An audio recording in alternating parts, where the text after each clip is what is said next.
আমার বন্ধুগণ, মানুষ হতাশায় যেন না ভাঙে। গুনাহ করেছে, গুনাহ করার কারণে কোন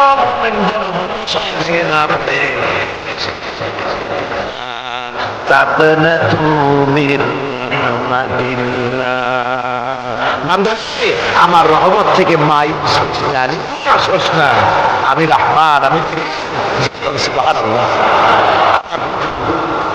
আপনারা কোন পৃথিবীতে কে আছে এমন, কোন সত্তা আছে এমন যে অপরাধীকে দেখে বলে তুমি মাফ বলে না? বাপও ছেলে যদি অপরাধ করে দেখে বলে না মাফ করে দিন, অবশ্য মন চায় ছেলে মাফ চায় পর্যন্ত বাপও ডাকে না, মাও ডাকে না, অপরাধ করেছি সাহেব মাফ করে দিন। যদি বলেন আকাশ ও জমিনে একমাত্র মেহেরবান সত্তা আমার রব্বুল আলামিন। মানুষ যখন গুনাহ করে রব্বুল আলামিন বলে বান্দারে গুনাহ চোখের পানি ফেলার না কেন, আমি রব্বুল আলামিন তোর গুনাহ খাতাকে মাফ করে দেব। কিভাবে মাফ করব? মানুষ যদি কোনো অন্যায় করে অপরাধ করে, চুরি করে, ডাকাতি করে, পুলিশ তাকে অ্যারেস্ট করে, থানায় তার নাম লেখা হয়ে যায়, কয়েক বছর জেল খাটার পরে মুক্ত হলো। কিন্তু থানার ব্ল্যাক লিস্টে দাগি খাতায় যে নাম কাটলো ওই নাম কাটা যায় না। আবার অপরাধ করলো, আবার জেল হলো, আবার মুক্ত হলো, থানায় আরেকবার নাম লেখা হলো। যতবার অপরাধ করবে ততবার থানায় নাম জরিমানা দেবে, তার নাম বসা হবে না। আল্লাহ রাব্বুল আলামিনের অবিশ্বাসের কাণ্ড ভিন্ন। কোন দরবারে বিনীতভাবে মাফ চায়, আল্লাহ রাব্বুল আলামিন বলেন গুনাহ করি না, ওনার খাতা থেকে আল্লাহ তোমার মুখে ধরে আমার কাছে মাফ চাও। আমি আমার কাছে, আমাকে ডাকো, আমি তোমার কাছে আছি। وَإِذَا سَأَلَكَ عِبَادِي عَنِّي فَإِنِّي قَرِيبٌ। আল্লাহ পাক বলে বান্দা যখন আমাকে ডাকে আমি বান্দার একদম নিকটে, তার ঘাড়ের চাইতেও নিকটে। وَنَحْنُ أَقْرَبُ إِلَيْهِ مِنْ حَبْلِ الْوَرِيدِ। আমি আমার বান্দার সারা যে রগের উপরে তার মাথা, এর থেকেও আমি আমার বান্দার বেশি নিকটে। সুবহানাল্লাহ পড়ে। আমি তোমার কাছে, আমার কাছে মাপ চাও, যত বড় গুনাহ হোক। وَقَالَ رَبُّكُمْ উদউনি আস্তাজিব লাকুম। তোমার প্রভু তোমাকে ডেকে বলেছে আমাকে ডাকো, আমি মাফ করে দেব। সুবহানাল্লাহ। কত বড় কথা, আমাকে ডাকো, নিরাশ হয়েও না, হতাশ হয়েও না। আল্লাহর গজব বেশি না রহমত বেশি? আল্লাহর রহমত বেশি। হাদিসে কুদসির ভিতরে এসেছে আল্লাহ পাক বলেছেন কোন বান্দা যদি আমার দিকে এক বিগত অগ্রসর হয়, আমার রহমত তার দিকে এক হাত এগিয়ে যায়। কোন বান্দা যদি আমার দিকে হেঁটে আসে, আমার রহমত তার দিকে দৌড়ে যায়। বান্দা যখন আল্লাহর দরবারে দুহাত উঁচু করে চোখের পানি ফেলে দেয়, মুসলিম শরীফের হাদিসের ভিতরে এসেছে গভীর রাত্রে, রাতের তৃতীয় অংশে আল্লাহ রাব্বুল আলামিন প্রথম আকাশে আসেন আর ডেকে বলেন পৃথিবীতে আছো নাকি কেউ গুনাহ করে জীবন বরবাদ করে দিয়েছো, আমার কাছে মাপ চাও। ঋণগ্রস্ত আছো, অসুস্থ আছো, অপমানিত আছো, কে আছো মাজলুম, আমাকে ডাকো, আমার কাছে বলো, আমি ডাকের সাড়া দেব, জীবনের আশা পূরণ করে দেব। ওই সময় যেই সমস্ত লোকেরা কাঁদে তাহাজ্জুদের নামাজ পড়ে, আল্লাহ জিজ্ঞেস করেন ফেরেশতারা অমুক অমুক দেশে অমুক অমুক বান্দারা কাঁদে কেন? ফেরেশতারা বলে রব্বুল আলামিন তুমি তো ভালো করে জানো। আল্লাহ বলেন জানি, তবুও তোমাদের মুখে শুনতে চাই। তারা বলে রব্বুল আলামিন তোমার এই বান্দা গুনাহ করেছে, গুনার জন্য মাপ চায়, জাহান্নাম থেকে বাঁচতে চায়। আল্লাহ পাক বলেন ফেরেশতারা আমার এই বান্দারা আমারে দেখেছে নাকি? বলে দেখে নাই। বলে আমার দোজখ দেখেছে নাকি? বলে না, তাও দেখে নাই। আমার বেহেশত দেখেছে নাকি? বলে না, তাও দেখে নাই। আল্লাহ পাক বলেন ফেরেশতারা সাক্ষী থাকো, ওরা আমাকে দেখে নাই, আমার বেহেশত দোজখ কিছুই দেখে নাই, শুধুমাত্র আমার নবীর কথা, আমার কোরআনের কথা বিশ্বাস করে আরামের ঘুমকে হারাম করে যেভাবে তারা কাঁদতেছে, সাক্ষী থেকে যাও ফেরেশতারা আমার রহমতের দরিয়ায় জোশ মেরেছে, আমার ওই ক্রন্দনরত বান্দাগুলিকে আমি আল্লাহ মাফ করে দিলাম। সুতরাং মুমিন বান্দা যারা, আল্লাহর মুমিন বান্দা যারা, এই ইমানের কোয়ালিটি, এটাও হতাশায় নিরাশায় ভেঙে পড়বে না। গুনাহ তো মানুষই করে, গুনাহ হয়ে গেছে, মাপ চাও। তোমার গুনাহ কদ্দুর? তোমার গুনাহ যদি হয় পাহাড় সমান, আল্লাহর রহমত আকাশ সমান। জাহান্নামের কঠিন শাস্তি থেকে বাঁচতে হলে আল্লাহর প্রতি ঈমান আনতে হবে। আর ঈমান আনলে যে কোয়ালিটিগুলি হওয়া উচিত, সেগুলি আমি আপনাদের সামনে আলোচনা করছি। এরপর আরেকটি কোয়ালিটি হবে মুমিনের, তা হলো কঠোর কঠিন বিপদে অবিচল থাকবে, বিপদে ভেঙে পড়বে না। বিপদ আপদ, শত্রুতা, ক্ষয় ক্ষতি যা কিছু হয় সবই আল্লাহর পক্ষ থেকে, এটা মেনে নিতে হবে এবং ধৈর্য ধারণ করতে হবে। বিপদ মুসিবত শুধু উম্মতের জন্য নয়, দুনিয়ার সমস্ত নবীদের বিপদ এসেছে, হয় নাই? নবীদের বিপদ আসে নাই? কোরআনে কারীম থেকে শুনুন, আল্লাহ রাব্বুল আলামিন বলেন, ওয়া কাযালিকা জাআলনা লিকুল্লি নাবিয়্যিন আদুওয়াম মিনাল মুজরিমিন। আল্লাহ পাক বলেন, এমনি করে আমি সকল নবীদের শত্রু বানিয়ে দিয়েছি সব পাপিষ্ঠ আর অপরাধ প্রবণ লোকদেরকে। প্রত্যেক যুগে নবীদের শত্রু ছিল, প্রত্যেক যুগে নবীদের কি ছিল? শত্রু ছিল। সে শত্রু কারা ছিল?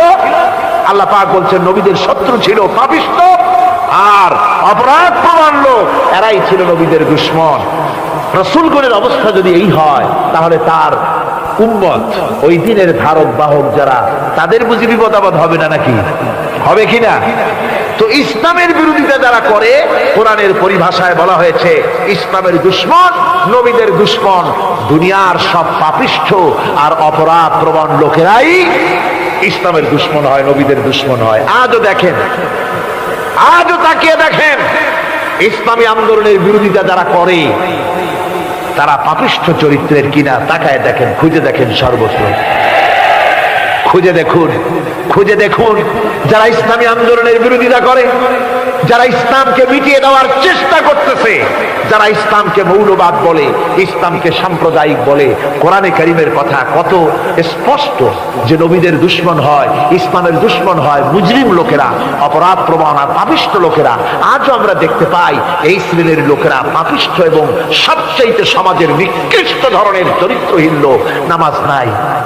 আপনি খুঁজে দেখেন ইসলামী আন্দোলনের বিরোধিতা যারা করছে, যারা নেতৃত্ব দিচ্ছে, নামাজ নাই, রোজা নাই, চরিত্র নাই, হজ নাই, যাকাত নাই, মদ, জুয়া, জেনা, ব্যভিচার ইত্যাদিতে লিপ্ত। চেহারা দেখলে ছেলেপেলেরা 2 গ্লাস পানি খায় ভর ছোটে। কথা ঠিক কিনা কর? এই হলো অবস্থা। মারে কেন? মুমিনদেরকে, পয়গম্বরদেরকে, সাহাবীদেরকে এবং ঈমানদারদেরকে মারে কেন? তার কারণ হচ্ছে আল্লাহ রাব্বুল আলামিন বলেছেন, ওয়া মা নাকামু মিনহুম ইল্লা আইয়ুমিনু বিল্লাহিল আজিজিল হামিদ। কাফিররা ঈমানদার লোকদেরকে অন্য কোন অপরাধী নির্যাতন চালায় না, নির্যাতন চালায় শুধু এই কারণে যেহেতু মুমিন লোকেরা পরাক্রমশালী, আল্লাহ রাব্বুল আলামিনের দ্বীনকে কায়েম করতে চায়, তার উপরে ঈমান এনেছে, এই কারণেই তারা মারে। ঠিক কিনা কর? যুগে যুগে নবীদের উপরে, সাহাবীদের উপরে যে অত্যাচার হয়েছে, সে অত্যাচার এই কারণেই হয়েছে, অন্য কোনো কারণে নয়। এই কঠিন বিপদে অবিচলতা এবং ধৈর্যের দৃষ্টান্ত নবীগণ পেশ করেছেন পৃথিবীর বুকে। আমরা দেখেছি ইব্রাহিম আলাইহিস সালামকে আগুনে ফালানো হয়েছে, আছে না কোরআন শরীফে? আমি কিন্তু গল্প করতেছি না, সব কোরআনের কথা। কিসের কথা? ইব্রাহিম আলাইহিস সালামকে আগুনে ফালানো হচ্ছে। অপরাধ কি? অপরাধ হচ্ছে হযরত ইব্রাহিম আলাইহিস সালাম দাওয়াত দিয়েছেন, লা ইলাহা ইল্লাল্লাহ। জোরে পড়েন, লা ইলাহা ইল্লাল্লাহ, লা ইলাহা, লা ইলাহা ইল্লাল্লাহ মুহাম্মাদুর রাসূলুল্লাহ। হযরত ইব্রাহিম আলাইহিস সালাম দ্বীনের দাওয়াত দিয়েছেন, এক আল্লাহর দাওয়াত দিয়েছেন, ঈমানের দাওয়াত দিয়েছেন। আর কোন অপরাধ ছিল না। নমরুদ সহ্য করতে পারলো না, কোরআনে কারীমের মধ্যে সব কথাগুলি আল্লাহ পাক এই জন্য বিধৃত করেছেন, এই জন্য কোরআনে কারীমের মধ্যে সব কথা উঠায় দিয়েছেন, যাতে করে মুমিনেরা বিপদ আসলে পরে যেন ঘাবড়ে না যায়। ইব্রাহিম আলাইহিস সালামকে আগুনে ফেলানো হচ্ছে, ফেরেশতা বলছে ইব্রাহিম তোমারে আগুনে ফেলায় দেওয়া হতেছে, আমার কাছে সাহায্য চাও, আমার কাছে ক্ষমতা আছে, আগুনগুলো উঠায় নমরুদের বংশ জ্বালায় দেব। হযরত ইব্রাহিম ফেরেশতার কাছে সাহায্য চাইছিলেন নাকি? তিনি বললেন ফেরেশতা তোমার কাছে সাহায্য কেন চাইব, আমি তো এমন কোন অন্ধ আল্লাহর ইবাদত করি না যেই অন্ধ স্রষ্টা তার গোলামের দুঃখ দুর্দশা না দেখেন, আমি তোমার কাছে সাহায্য চাইব না। হযরত ইব্রাহিম আলাইহিস সালাম পাশ করলেন। কি বলেন, পাশ করছেন না? ঈমানের পরীক্ষায় পাশ। আগুনের মধ্যে হযরত ইব্রাহিমকে যখন ফেলানো হচ্ছে, রব্বুল আলামিন আগুনের প্রতি নোটিশ করে দিলেন, ইয়া নারু কুনি বারদাও ওয়া সালামান আলা ইব্রাহিম। আগুন আমার ইব্রাহিমের জন্য শান্তিদায়ক, ঠান্ডা হয়ে যা। এখন কি আর আগুনের বাপের ক্ষমতা আছে ইব্রাহিমের পোড়ানো? আর ক্ষমতা নাই। আমার বন্ধুগণ, ইব্রাহিম আগুনের ভিতরে আরামে বসা আছেন, আর ওদিকে নমরুদ বসে বসে দেখতেছে দূর থেকে। ইব্রাহিম তো জ্বলে না, গায়ের মধ্যে আগুন জ্বলে গেল। ডাক দিয়া কয়, আগুন তোর হলো কি? কেন জ্বালাইতে পারিস না আমার দুশমন রে? হলোটা কি তোর? তোর কি জ্বালানো শক্তি বন্ধ হয়ে গেল নাকি? আগুনের ভিতর থেকে জবাব এলো, নমরুদ রে আমার ভিতরে জ্বালানো শক্তি আছে কি নাই যদি প্রমাণ করতে চাও, টেস্ট করতে চাও, তুই নিজে আয়, তোরে শুদ্ধ তামাম দুনিয়া জ্বালাই দিতে পারি, ইব্রাহিমের এক গাছা পশমও জ্বালাই দিতে পারি না। তার কারণ হচ্ছে আমি হচ্ছি মাখলুক, আল্লাহ হচ্ছেন খালিক। আল্লাহ আমাকে বলেছেন না জ্বালাতে, তুমি হাজার বার বললেও আমি ইব্রাহিমকে জ্বালাইতে পারবো না। কোরআনে কারিমে ঘটনা বলে মুমিনদেরকে সাহস দেওয়া হচ্ছে, মুমিনেরা দ্বীনের কাজ করতে গিয়ে বিপদ আবাজ আসবে, ঈমানের দাবি হলো বিপদ আসবে, আর বিপদ আসলে ঘাবড়ায় যেও না, মুসিবতে পড়ে চিন্তায় পেরেশানে হয়রান হয়ে যেও না। বিশ্বকবি আল্লামা ইকবাল কি সুন্দর করে বলেছেন, আজ ভি হো জু ইব্রাহিম কা ইমা पैदा आग कर सकती है एक अंदाज गुलिस्तान पैदा। ইব্রাহিমের ঈমান যদি আজিও কোথাও হয় বিদ্যমান, করতে পারেন অগ্নিকুণ্ডে খুবসুরত এক গুলিস্তান। আজও যদি আগুনের ভিতরে কোন নমরুদ কোন ইব্রাহিমকে যদি ফেলে দেয়, আল্লাহ রাব্বুল আলামিন আজও আগুনকে ফুলের বাগান বানায়া দিবেন। সুবহানাল্লাহ। ভয় পাওয়ার কারণ নাই, চিন্তা করার কোনো কারণ নাই। আমার বন্ধুগণ, হযরতে হুদ আলাইহিস সালামকে যখন সমাজের লোকেরা, রাষ্ট্রের লোকেরা ঘিরে ফেলে দিল, সমাজ শক্তি, রাষ্ট্র শক্তি যখন তাকে ঘিরে ফেলে দিল, ষড়যন্ত্রের পাহাড় করে দিল, তারে মেরে ফেলে দিবে, হযরত হুদ দেশ থেকে পালায় গেলেন না, ভয় পেলেন না। হযরতে হুদ আলাইহিস সালাম বললেন, কোরআনে কারীমে হযরত হুদের কথা কোট করা হলো, ফাকিদুনি জামিআন সুম্মা লা তুনজিরুন। সম্মিলিতভাবে ষড়যন্ত্র করো আমার বিরুদ্ধে, সবাই মিলে ষড়যন্ত্র করো, সুম্মা লা তুনজিরুন, আর আমাকে এতটুকু অবকাশ তোমরা দিও না। ইন্নী তাওয়াক্কালতু আলাল্লাহি রাব্বি ওয়া রাব্বিকুম, আমি ভরসা করেছি সেই আল্লাহর উপরে যার কুদরতি হাতের ভেতরে, যিনি আমাদের রব তোমাদেরও রব, আর যার কুদরতি হাতের ভিতরে তামাম পৃথিবীর জানগুলি যার হাতে, সে আল্লাহর উপরে ভরসা করেছি। ষড়যন্ত্র যদ্দূর আছে করতে থাকো, আমি ষড়যন্ত্র পরোয়া করি না। সুবহানাল্লাহ। এটাই হলো মুমিনের কোয়ালিটি। শুধু ঈমান, লা ইলাহা ইল্লাল্লাহু মুহাম্মাদুর রাসূলুল্লাহ, গরুর গোশত খাই, আর রবিউল মাস আসতে পরে ইয়া নবী সালাম আলাইকা, ইয়া রাসূল সালাম আলাইকা, তারপরে গরম গরম জিলাপি আর রসগোল্লা খাইলাম খুব বেশি করিয়া, এর নাম মুমিন নয়। মুমিন হচ্ছে তার চলায় ফেরায়, উঠায় বসায় সাহসিকতার তার এক আন্দাজ তৈরি হবে সে। আমার ভাইয়েরা, বিপদে অবিচলতা আমাদেরকে পয়গম্বরেরা শিক্ষা দান করেছেন। আমরা দেখতে পেয়েছি বিশ্বনবী জনাবে মুহাম্মদুর রাসূলুল্লাহ সাল্লাল্লাহু আলাইহি ওয়াসাল্লাম হিজরতের রাত, কাফেররা চতুর্দিকে দাঁড়ানো। হযরত জিবরাইল এসে বলেন, ইয়া রাসূলুল্লাহ, হে কাফেররা চতুর্দিকে ঘিরে দাঁড়িয়েছে, গভীর রাত, এখন হাতে তাদের তরবারি, সকাল হলে পরেই তারা আপনাকে মেরে ফেলে দিবে, তাড়াতাড়ি ওঠেন, মদিনার দিকে চলে যান। আল্লাহ নবী ঘুমের থেকে জেগে হযরত আলীকে ডেকে বলেন, আলী, আল্লাহ অর্ডার করেছে আমি মদিনায় চললাম, আমার বিছানার পরে আমার চাদর গায়ে দিয়ে শুয়ে থাকো। হযরত আলী বলেন, আল্লাহর হাবিব, আপনার চাদর গায়ে দিয়ে ঘুমিয়ে থাকবো, সকালবেলায় কাফির বেঈমানেরা আপনার বিছানার পরে আপনার চাদর গায়ে দেওয়া অবস্থায় আমি আলীকে তারা মুহাম্মদ মনে করবে, আর আমি আলীকে নবী মনে করে তারা তাদের তরবারি দিয়া কেটে কেটে টুকরা টুকরা করে আমারে বিদায় করে দেবে দুনিয়া থেকে। এতটুকুনো পরোয়া করি না, বরং আমার দিলের মধ্যে এটাই তৃপ্তি থাকবে যে আমি আলীর জীবনের বিনিময় আল্লাহর হাবিব দুনিয়ায় বেঁচে আছেন। নবীজি ঘরের থেকে বেরোলেন, চতুর্দিকে কাফেররা দাঁড়ানো। আল্লাহ নবী হাতে এক মুষ্টি বালু হাতে নিয়ে শাহাতেল বজু পড়ে তিনবার দম করে বালুগুলো ছেড়ে দিলেন। বালিগুলি ঘরের চতুর্দিকে কাফেরদের চোখে চলে গেল। পরবর্তী সময় রব্বুল আলামিন ডেকে বলেন, নবীরে, বালি যখন নিক্ষেপ আপনি করেছিলেন জোড়াগুলি, আপনি তো শুধু নিক্ষেপ করেছিলেন, কিন্তু চতুর্দিকে কাফেরদের চোখে গেল কেমনে? একদিকে মেরেছিলেন, সেই দিকেই তো যাওয়ার কথা ছিল, চতুর্দিকের কাফেরের চোখে চোখে সেগুলো পৌঁছে গেল কেমনে?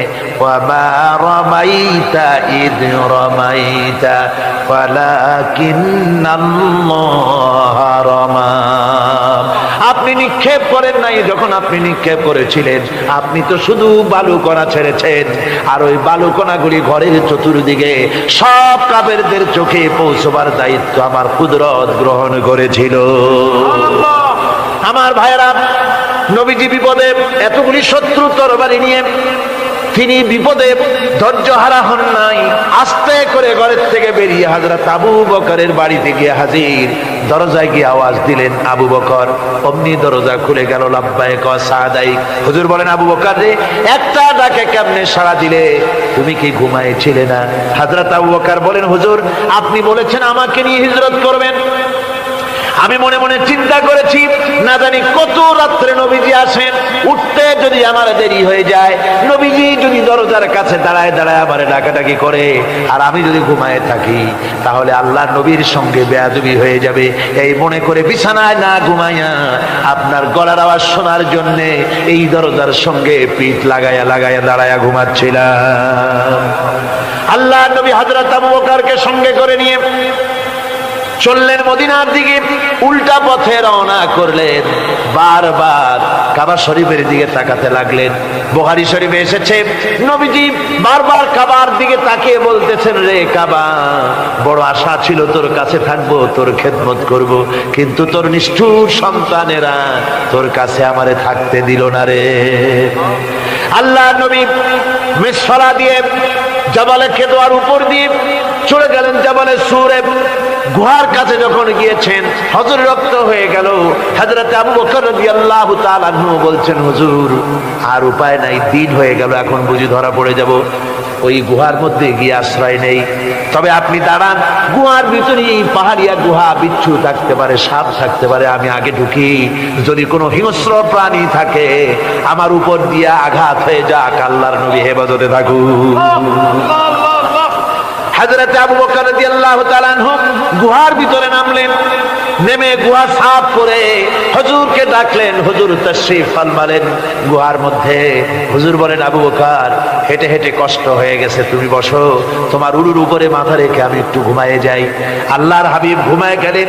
হযরত আবু বকর লক্ষ্য করে দেখেন চতুর্দিকে অনেকগুলি গর্ত দেখা যায়। এই গর্ত থেকে সাপ আসতে পারে, বিচ্ছু আসতে পারে মনে করে নিজের গায়ের চাদর ছিঁড়ে ছিঁড়ে গর্তগুলি বন্ধ করা শুরু করে দিলেন। কয়েকটা গর্ত বন্ধ করার মতো চাদর আর নাই, পাও দিয়ে চেপে ধরলেন। এক পাহাড়িয়া বিষধর সাপ বেরোবার জন্য চেষ্টা করে বেরোবার পথ খুঁজে নিয়ে পেয়ে হযরত আবু বকরের পায়ের উপরে দংশন করেছে। বিষের যন্ত্রণায় হযরত আবু বকরের চোখ থেকে পানি দরদর করে পড়ছে। রাসূলুল্লাহর ঘুম ভেঙে গেল। আল্লাহর নবী তাকে বলেন, আবু বকর, চোখে পানি কেন? বাড়ির কথা বুঝি মনে পড়ে গেছে? হযরত আবু বকর বলেন, ইয়া রাসূলুল্লাহ, আল্লাহর নামে কসম করে বলি, যেই দিন আমি ঈমান এনেছি ওই দিন থেকে আমার মা বাপ, আমার কোলে আমার সন্তান, আমার স্ত্রী, আমার জায়গা তুমি ঘর বাড়ি, এমনকি আমার নিজের আত্মার চাইতে হুজুর আপনারে ভালোবাসি বেশি। তাহলে কাঁদো কেন? হযরত আবু বকর বলেন, হুজুর, বাড়ির জন্য কাঁদি না, ছেলে পেলের জন্য কাঁদি না, সাপে দংশন করেছে, যন্ত্রণায় কাঁদতেছি। আল্লাহ নবী সঙ্গে সঙ্গে মুখ থেকে থুতু বার করে যন্ত্রণার জায়গায় লাগাই দিলেন। সঙ্গে সঙ্গে যন্ত্রণা বন্ধ হয়ে গেল। হুজুর বললেন, আবু বকর, প্রথম যখন তোমার এই আঘাত করেছিল সাপে, আমাকে কেন তাড়াতাড়ি বলো নাই? এতক্ষণ তো তোমার কষ্ট হতো না। হযরত আবু বকর বলেন, ইয়া রাসূলুল্লাহ, ওটা তো সাপে কাটার যন্ত্রণা, ওই যন্ত্রণায় আমার রক্ত জ্বলতেছে, যন্ত্রণায় যন্ত্রণায় আমার কলেজাটা যদি ফেটেও যেত। আল্লাহর হাবিব আরাম ফরমাচ্ছিলেন, আমি তাকে আরামে বিঘ্ন ঘটাতে পারতাম না। আমার ভাইয়েরা, হযরতে আবু বকর, হযরতে রাসূল দুজন বসে আছেন। এমনি সময় কাফের বেঈমানেরা খুঁজতে খুঁজতে জায়গা মতো এসে গেছে। একজনে বলে ভিতরে আছে, আর একজনে বলে নাই। পায়ের যদি থাকবে তাহলে মাকড়সায় জাল বুনালো কি করে, পাখি ডিম পেড়ে বসে আছে কি করে, তাদের সন্দেহ হতে লাগলো। এর মধ্যে নাই একজন বলে আছে, আর একজন বলে নাই। হযরত আবু বকর ভয়ের চোটে কেঁদে ফেলেছেন, হুজুর আর উপায় নাই। এই যে অবস্থান, এই অবস্থার ভিতরে, এই অবস্থার ভেতরেও আল্লাহ নবী এতটুকু ঘাবড়ে যান নাই। শত্রুরা তরবারি নিয়ে এসেছে, সুযোগ পেলেই একটু তাকালি দেখতে পাবে, তুলে মেরে ফেলে দেবে। আল্লাহর হাবিব মোটেই ধৈর্য হারালেন না, এতটুকু হতাশ হলেন না। আল্লাহ পাকের হাবিব তার সাথীকে কি বললেন? তখন কোরআনে কারীম সূরা তাওবার মধ্যে আল্লাহ তা উদ্ধৃত করেছেন মুমিনদের জন্য, ইযহুমা ফিল গার ইয ইয়াকুলু লিসাহিবিহি লা তাহজান ইন্নাল্লাহা মা'ানা। ও আমার সাথী, ও বন্ধু, ভয় করো না, চিন্তা করো না, আমরা মাইনরিটি নই, আমরাই মেজরিটি। তার কারণ আল্লাহ আমাদের সাথে আছেন। সুবহানাল্লাহ, আল্লাহ আমাদের সাথে আছে।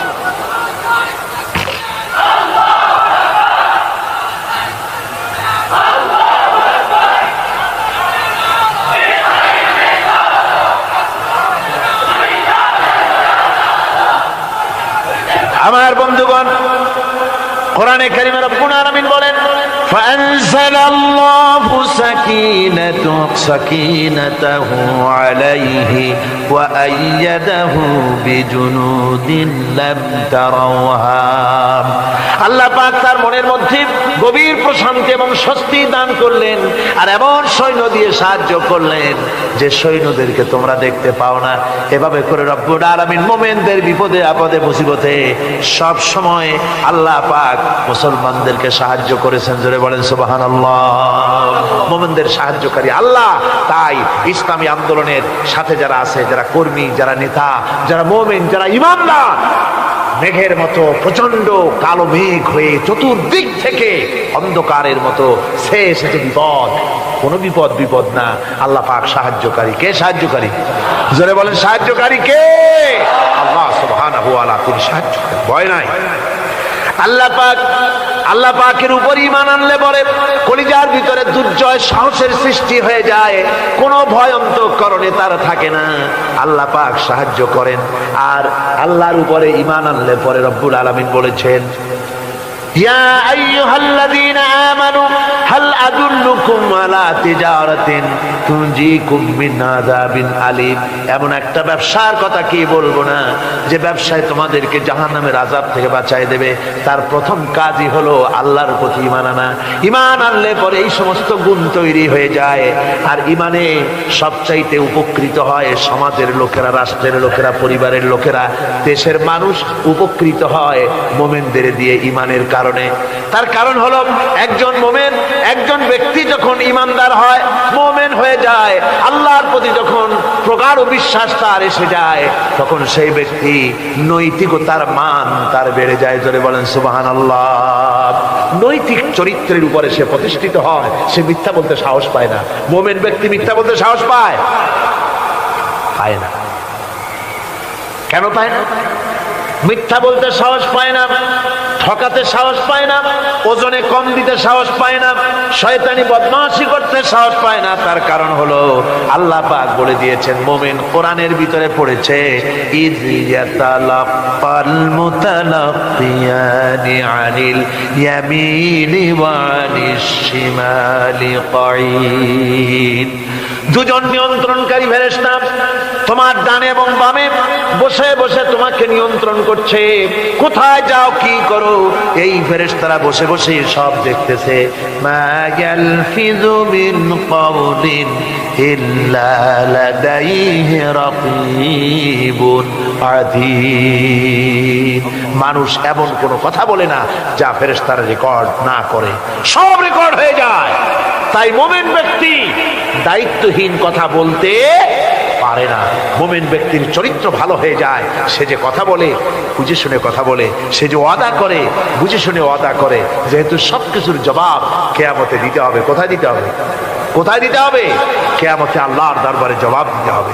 মহান আল্লাহ রাব্বুল আলামিন বলেছেন, ওয়ালাকাদ খালাকনাল ইনসানা ওয়া না'লামু মা তুওয়াসবিসু বিহি নাফসু। মানুষ সৃষ্টি করেছি আমি, তার অন্তঃকরণের ভিতরে ওয়াসওয়াসা কি হয় আমি জানি। এই জন্য মুমিনেরা মনের ভিতরে কোনো খারাপ কল্পনাও করতে পারে না। খারাপ কল্পনা করলেও তার হিসাব দেওয়া লাগবে আল্লাহর কাছে। কার কাছে? ওয়াইন তুবদু মিন আনফুসিকুম আও তুখফুহু ইউহাসিবুকুম বিহিল্লাহ। আল্লাহ বলেন, মনের মধ্যে যে সব কল্পনা করো তা প্রকাশ করো আর গোপন রাখো, ওইটার হিসাব নেব আমি আল্লাহ পাক। কিয়ামতের দিন আমার কাছে হিসাব দিতে হবে।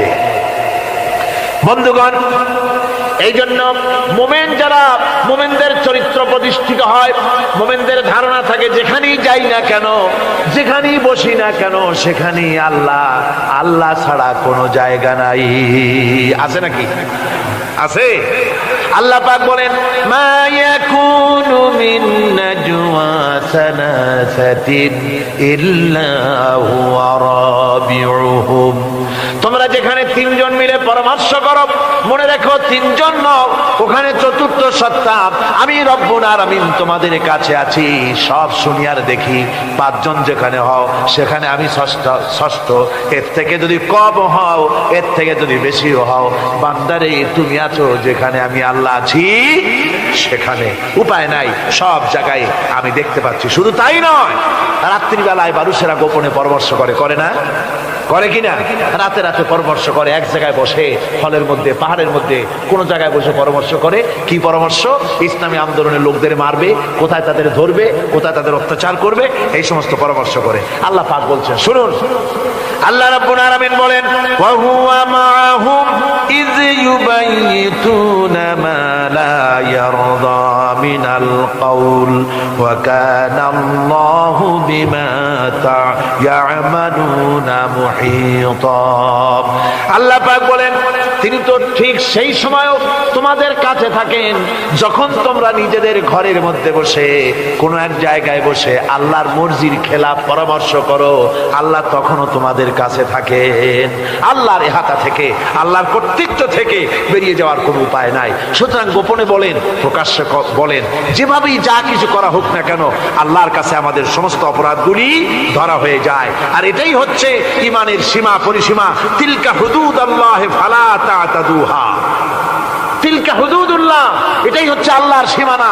ঈমানের এই সীমারেখা বজায় রেখে ঈমানের উপরে মজবুত করে কোনো ব্যক্তি, পরিবার, সমাজ, রাষ্ট্র যদি তৈরি হয়, তাহলে সেই সমাজেই শান্তি আসে, সেই সমাজেই আরাম আসে, সেই রাষ্ট্র শান্তিপূর্ণ হয়, সেখানে দিন কায়েম হয়, মানুষ সুখ সমৃদ্ধি